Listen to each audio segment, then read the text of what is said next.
Hi, welcome back to YouTube channel Mahakali ಕೈ ರುಚಿಗೆ ಸ್ವಾಗತ. ನಾನು ಪ್ರೇಮ. ಇವತ್ತಿನ ರೆಸಿಪಿ ಬಂದು ಏನಪ್ಪ ಅಂದರೆ ಸಜ್ಜಿಗೆ ರೊಟ್ಟಿ. ತುಂಬ ಚೆನ್ನಾಗಿರುತ್ತೆ. ಇದರೊಟ್ಟಿಗೆ ಕಾಯಿ ಚಟ್ನಿ ಇದ್ದರೆ ಅಂತೂ ಸೂಪರಾಗಿರುತ್ತೆ. ಇಲ್ಲಾಂದ್ರೆ ಮೊಸರು ಕೂಡ ಹಚ್ಕೊಂಡು ತಿನ್ಬೋದು. ತುಂಬ ಟೇಸ್ಟಿಯಾಗಿರುತ್ತೆ ಫ್ರೆಂಡ್ಸ್. ಇದೇ ಥರ ರೆಸಿಪಿಗಳು ನಿಮಗೆ ಒಳ್ಳೊಳ್ಳೆ ರೆಸಿಪಿ ಮಾಡಿ ಹಾಕ್ತೀನಿ. ಇಷ್ಟ ಆದರೆ ಒಂದು ಲೈಕ್ ಮಾಡಿ, ಶೇರ್ ಮಾಡಿ, ಕಮೆಂಟ್ ಕೂಡ ಮಾಡಿ ಹೇಳಿ. ನಮ್ಮ ಚಾನಲ್ನ ಸಬ್ಸ್ಕ್ರೈಬ್ ಮಾಡ್ಕೊಳ್ಳಿ.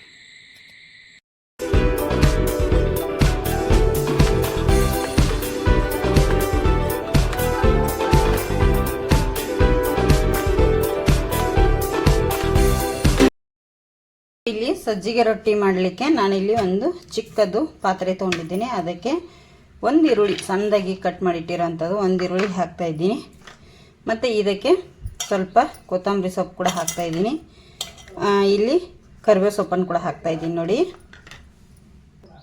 ನೋಡಿ ಇಲ್ಲಿ ಈರುಳ್ಳಿ ಮತ್ತು ಕೊತ್ತಂಬರಿ ಸೊಪ್ಪು, ಕರಿಬೇವು ಸೊಪ್ಪು ಹಾಕಿದ್ನೆಲ್ಲ. ಈಗ ಸ್ವಲ್ಪ ಇದಕ್ಕೆ ಅರಿಶಿನ ಹುಡಿ ಕೂಡ ಹಾಕ್ತಾ ಇದ್ದೀನಿ ನಾನಿಲ್ಲಿ.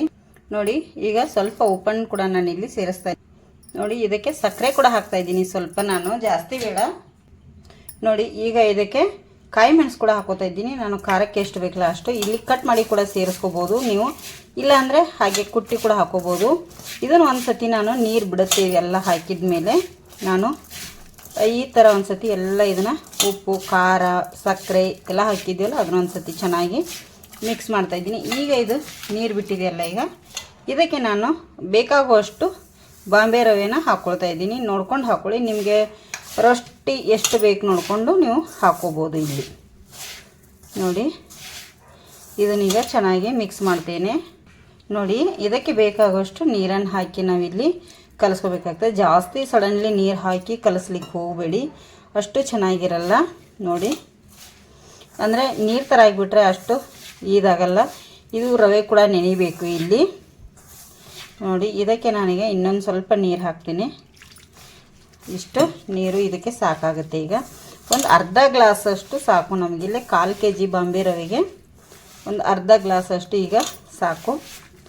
ನಾನು ಇದೆಲ್ಲ ಏನು ಮಾಡ್ತೀನಪ್ಪ ಅಂದರೆ ಒಂದು 15ರಿಂದ 20 ನಿಮಿಷ ಇದನ್ನು ಹೀಗೆ ನೆನೆಲಿಕ್ಕೆ ಬಿಡ್ತೀನಿ. ಇದು ಸಜ್ಜಿಗೆ ರೊಟ್ಟಿ ಉಡುಪಿ ಮಂಗಳೂರು ಕಡೆ ಆಲ್ಮೋಸ್ಟ್ ಹೋಟೆಲಲ್ಲಿ ಸಿಗುತ್ತೆ ಇದು ಚೆನ್ನಾಗಿ. ಇದರೊಟ್ಟಿಗೆ ಕಾಯಿ ಚಟ್ನಿ ಕೂಡ ಸಿಗುತ್ತೆ. ಇದರಲ್ಲಿ ಹಸಿ ತೆಂಗಿನಕಾಯಿ ಇದ್ದರೂ ಕೂಡ ನೀವು ಸೇರಿಸ್ಬೋದು. ಈಗ ಒಂದು 15ರಿಂದ 20 ನಿಮಿಷ ಇದನ್ನು ಹೀಗೆ ಬಿಡ್ತೇನೆ ನಾನು. ಇದು ನೆನೆಯಿಲಿ. ನೋಡಿ ಇಲ್ಲಿ ನಾನು ಒಂದು 15ರಿಂದ 20 ನಿಮಿಷ ಮುಚ್ಚಳ ಮುಚ್ಚಿಟ್ಟಿದ್ದೆ ಅಲ್ಲ. ಈಗ ಚೆನ್ನಾಗಿ ಇದು ಇದಾಗಿದೆ ನೋಡಿ, ಕೈಗೆ ಅಂಟುವುದಿಲ್ಲ, ಅಷ್ಟು ಚೆನ್ನಾಗಿ ನೆನೆದಿದೆ. ಈಗ ಇದನ್ನು ಸ್ವಲ್ಪ ಸ್ವಲ್ಪ ಉಂಡೆನಾಗಿ ಎಷ್ಟು ನೋಡಿ ನಮ್ಗೆ ಎಷ್ಟು ಬೇಕೋ ಅಷ್ಟು ಉಂಡೆನ ನಾನಿಲ್ಲಿ ಮಾಡ್ಕೊತೇನೆ. ಇದು ಗಟ್ಟಿ ಇದೆ ಇರಲಿ ಇಷ್ಟೇ ನಮಗೆ. ಇದರಲ್ಲಿ ನಿಮಗೆ ಇನ್ನೂ ಮೆದು ಬೇಕನ್ನಿಸಿದ್ರೆ ನೀವು ನೀರು ಹಾಕ್ಕೋಬೋದು. ಇದು ಕರೆಕ್ಟ್ ಇದೆ ನನಗೆ. ಈಗ ಇಷ್ಟೇ ಇರಬೇಕು ಹದ. ಚಪಾತಿಗಿಂತ ಸ್ವಲ್ಪ ನೀರು ಥರ ಇದ್ದರೆ ಸಾಕು. ನೋಡಿ ಇಲ್ಲಿ ಬಾಳೆ ಎಲೆ ತೊಗೊಂಡಿದ್ದೇನೆ ಫ್ರೆಂಡ್ಸ್. ಇದಕ್ಕೆ ನಾನು ಸ್ವಲ್ಪ ಅಂದರೆ ಇಲ್ಲಿ ನೀವು ತುಪ್ಪ ಆದರೂ ಯೂಸ್ ಮಾಡ್ಬೋದು, ಇಲ್ಲಾಂದರೆ ಎಣ್ಣೆ ಆದರೂ ಯೂಸ್ ಮಾಡ್ಬೋದು. ನಾನು ಈ ಬಾಳೆ ಎಲೆಗೆ ಸ್ವಲ್ಪ ಇಲ್ಲಿ ನಾನು ಈ ಥರ ಎಣ್ಣೆನ ಸವರ್ಕೊಂಡ್ಬಿಡ್ತೀನಿ. ಅಂದರೆ ಈಸಿಯಾಗಿ ಹಂಚ ಮೇಲೆ ಇದಾಗತ್ತೆ ಅನ್ನೋದಕ್ಕೋಸ್ಕರ ಈ ಬಾಳೆ ಎಲೆ ಮೇಲೆ ಈ ಸಜ್ಜಿಗೆ ರೊಟ್ಟಿ ಈ ಥರ ತಟ್ಟಬೇಕು. ಇದ್ರ ಮೇಲೆ ಮಾಡಿರೋದು ಟೇಸ್ಟ್ ಅಂದರೆ ಇನ್ನೂ ಚೆನ್ನಾಗಿರುತ್ತೆ. ನಿಮಗೆ ಎಷ್ಟು ತಿಳು ಆಗುತ್ತೆ ನೋಡಿ ಅಷ್ಟು ತಿಳು ನೀವು ಇಲ್ಲಿ ತಟ್ಕೋಬೋದು. ಯಾಕಪ್ಪ ಅಂತಂದರೆ ಇದರಲ್ಲಿ ಈರುಳ್ಳಿ, ನಾವು ಕರಿಬೇವು ಸೊಪ್ಪು, ಕೊತ್ತಂಬರಿ ಸೊಪ್ಪು ಎಲ್ಲ ಹಾಕಿರೋದ್ರಿಂದ ಇನ್ನೂ ಇದು ಆಗುತ್ತೆ. ಸ್ವಲ್ಪ ಅದು ಕಟ್ ಆಗೋ ಚಾನ್ಸ್ ಇರುತ್ತೆ. ನೋಡಿಕೊಂಡು ನಿಮಗೆ ತುಂಬ ದಪ್ಪ ಬೇಕಂದರೆ ದಪ್ಪ, ಇಲ್ಲ ತಿಳು ಬೇಕಂದರೆ ತಿಳು ನೀವು ಮಾಡ್ಕೋಬೋದು. ನೋಡಿ ದೊಡ್ಡದು ಬೇಕಂದ್ರೂ ಕೂಡ ದೊಡ್ಡದು ತಟ್ಕೋಬೋದು. ನಾನಿಲ್ಲಿ ಚಿಕ್ಕ ಚಿಕ್ಕದಾಗಿ ನಿಮಗೆ ತಟ್ಟಿ ಕೂಡ ತೋರಿಸ್ತಾ ಇದ್ದೀನಿ. ನೋಡಿ ಇಷ್ಟು ಸಾಕು. ಈಗ ಹಂಚು ಕಾಯ್ಲಿಕ್ಕೆ ಇಡ್ತೇನೆ.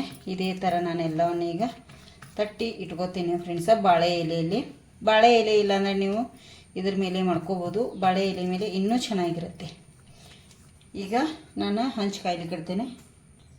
ನೋಡಿ ಇಲ್ಲಿ ಹಂಚು ಕೂಡ ಕಾದಿದೆ ಫ್ರೆಂಡ್ಸ. ಇದಕ್ಕೆ ನಿಮಗೆ ಎಣ್ಣೆ ಎಷ್ಟು ಬೇಕು ನೋಡಿಕೊಂಡು ನೀವು ಎಣ್ಣೆ ಕೂಡ ಹಾಕೋಬೋದು. ಇಲ್ಲಿ ಎಣ್ಣೆ ಅಥವಾ ತುಪ್ಪ ಯಾವುದು ಬೇಕು ನೋಡಿ ಅದನ್ನು ಹಾಕ್ಕೊಳ್ಳಿ. ನಾನು ಇಲ್ಲಿ ಎಣ್ಣೆ ಯೂಸ್ ಮಾಡ್ತಾಯಿದ್ದೀನಿ, ತುಪ್ಪ ಅಲ್ಲ. ನೋಡಿ ಈಗ ಇದ್ರ ಮೇಲೆ ನಾನು ಹಾಕ್ತೇನೆ ತಟ್ಟಿಟ್ಟಿರುವಂಥ ಸಜ್ಜಿಗೆ ರೊಟ್ಟಿನ ಇದ್ರ ಮೇಲೆ ನೋಡಿ ಇಲ್ಲಿ ಹಾಕ್ತೇನೆ. ಬಾಳೆ ಎಲೆ ಈ ಥರ ಹಾಕಿ 1 ನಿಮಿಷ ಅಥವಾ 30 ಸೆಕೆಂಡ್ ಸಾಕು ನಮಗೆ. ಈ ಥರ ಬಿಟ್ಟರೆ ನೋಡಿ ಈಗ ತಾನಾಗಿ ಅದು ಬಿಡ್ತಾ ಹೋಗುತ್ತೆ. ನೋಡಿ ಎಷ್ಟು ಚೆನ್ನಾಗಿ ಬಿಡ್ತಲ್ಲ. ಈಗ ಇದನ್ನು ಸ್ಲೋ ಉರಿಯಲ್ಲಿ ಸ್ವಲ್ಪ ನಾವು ಬೇಯಿಸ್ಕೋಬೇಕಾಗತ್ತೆ. ನೋಡಿ ಈಗ ತಿರುಗಿಸಿ ಹಾಕ್ತೇನೆ. ನೋಡಿ ಎಷ್ಟು ಚೆನ್ನಾಗಿ ಬೆಂದಿದೆ.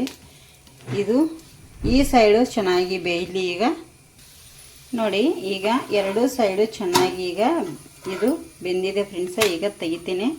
ನೋಡಿ ಎಷ್ಟು ಚೆನ್ನಾಗಿ ಬಂದಿದೆ ಸಜ್ಜಿಗೆ ರೊಟ್ಟಿ. ಇದೇ ಥರ ನೀವು ಮಾಡಿ ಮನೆಯಲ್ಲಿ ತುಂಬ ಚೆನ್ನಾಗಿರುತ್ತೆ. ಮಕ್ಕಳಿಗೆ ಅಂತೂ ಖುಷಿಯಾಗುತ್ತೆ. ಹೇಗೆ ಬಂದಿದೆ ಅಂತೇಳಿ ಕಮೆಂಟ್ ಕೂಡ ಮಾಡಿ ಹೇಳಿ. ಹೊಸಬ್ರು ನಮ್ಮ ಚಾನಲ್ ನೋಡ್ತಾ ಇದ್ದಾರೆ ಪ್ಲೀಸ್ ಸಬ್ಸ್ಕ್ರೈಬ್ ಮಾಡ್ಕೊಳ್ಳಿ. ಇದೇ ಥರ ಈಗ ಎಲ್ಲ ರೆಡಿ ಮಾಡಿ ಇಡ್ತೀವಿ. ನೋಡಿ ಸಜ್ಜಿಗೆ ರೊಟ್ಟಿ ಎಷ್ಟು ಚೆನ್ನಾಗಿ ಬಂದಿದ್ದಾವೆ ಫ್ರೆಂಡ್ಸ್. ಸೂಪರ್ ಆಗಿದ್ದಾವೆ. ಇನ್ನೂ ಸುಡ್ತಾ ಇದ್ದಾವೆ. ಸುಡುನ ತುಂಬ ಟೇಸ್ಟಿಯಾಗಿರ್ತವೆ ಇವು. ಮತ್ತು ಇನ್ನೊಂದು ಏನು ಗೊತ್ತಾ ಫ್ರೆಂಡ್ಸ, ಇದರೊಟ್ಟಿಗೆ ಕಾಯಿ ಚಟ್ನಿ ಇದ್ದರೆ ಇನ್ನೂ ಸೂಪರ್ ಆಗಿರುತ್ತೆ. ನಾನಿಲ್ಲಿ ಕಾಯಿ ಚಟ್ನಿ ಮಾಡಿಲ್ಲ. ನೋಡಿ ತಿಳುವಾಗಿ ಎಷ್ಟು ಚೆನ್ನಾಗಿ ಬಂದಿದೆ. ಟೇಸ್ಟ್ ಮಾತ್ರ ಸೂಪರ್ ಆಗಿದೆ. ನೀವು ಒಂದ್ಸತಿ ಮನೆಯಲ್ಲಿ ಟ್ರೈ ಮಾಡಿ ಹೇಗೆ ಬಂದಿದೆ ಅಂತೇಳಿ ಕಮೆಂಟ್ ಕೂಡ ಮಾಡಿ ಹೇಳಿ. ಹೊಸಬ್ರು ಪ್ಲೀಸ್ ನಮ್ಮ ಚಾನಲ್ ನೋಡ್ತಾ ಇದ್ರೆ ಸಬ್ಸ್ಕ್ರೈಬ್ ಮಾಡ್ಕೊಂಡು ನೋಡಿ.